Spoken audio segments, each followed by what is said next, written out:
Hi everyone, and thank you for joining my video about Rome with kids. We are the Meiri family and we have two boys.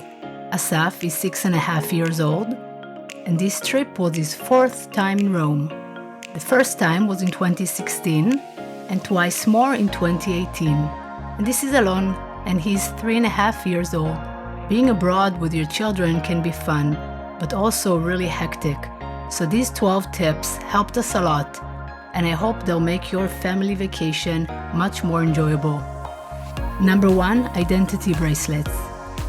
We ordered them from AliExpress a few months before our trip.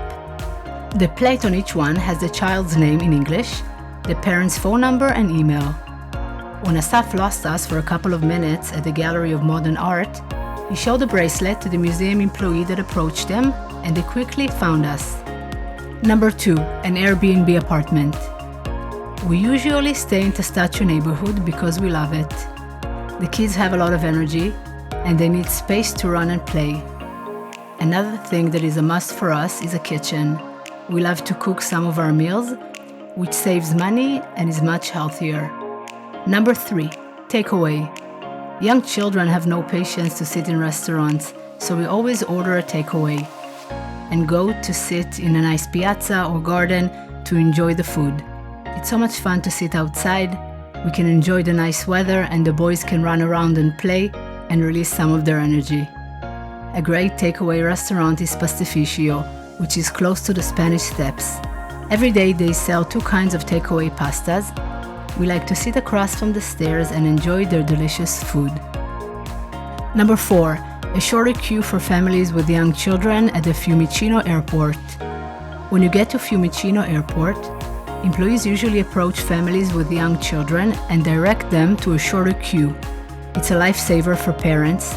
You skip the long wait and you get out of the airport faster. Remember, it also applies when you leave Rome, and it will help you to get to the gate faster. Number 5, a stroller. We usually spend 8 to 9 hours a day outside of the apartment. For young children, it's exhausting. Alon is usually in the stroller. He often falls asleep, so it's really convenient. And when he wants to stretch his legs, he switches with Asaf. You can also hang shopping bags and heavy water bottles on the stroller. Number 6, drinking water fountains. In Rome, there is no need to buy mineral water. Around the city, they have fountains with cold and tasty drinking water. Always bring empty bottles with you, and you can find the location of the closest one to you on the app Ai Nazzoni di Roma. The boys loved filling their water bottles and it helped them to drink much more. Number 7, the Explora Children's Museum. We purchased the tickets online on their website. It's really easy to get there. We used the metro's Line A to Flaminio Station and walked a couple of minutes. The museum has educational and interactive exhibits for children up to 12 years old. We spent 3 hours at the museum and the boys loved it. Number 8, free admission to museums every first Sunday of the month.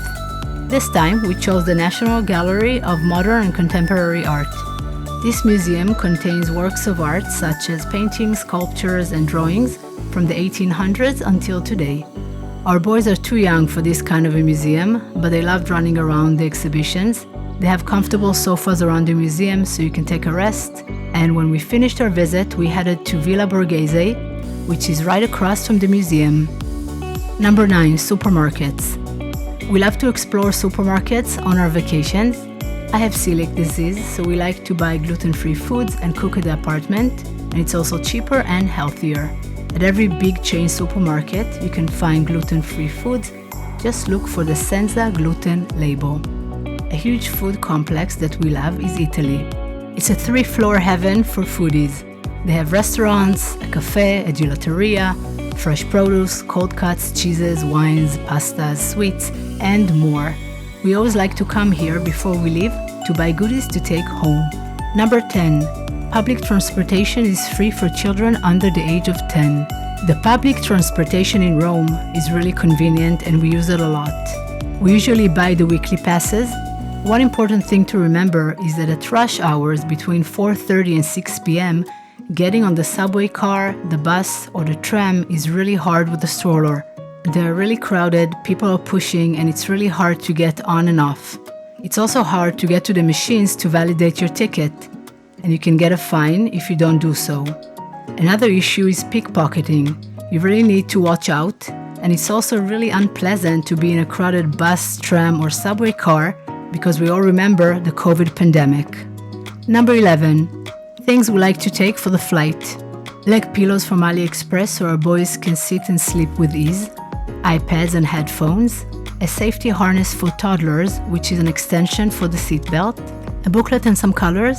Disinfecting wipes are a must and we use them a lot. Healthy foods, snacks, and water. Number 12. Villa Borghese.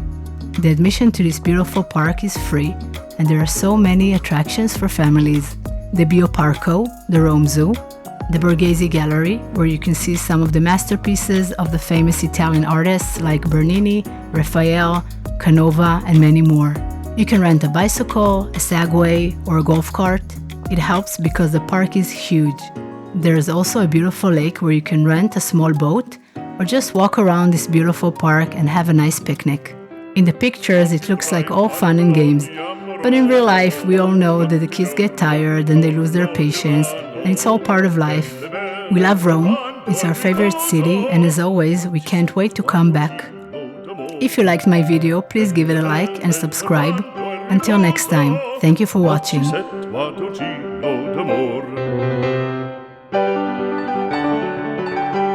Non più vorrei questi bei panacchini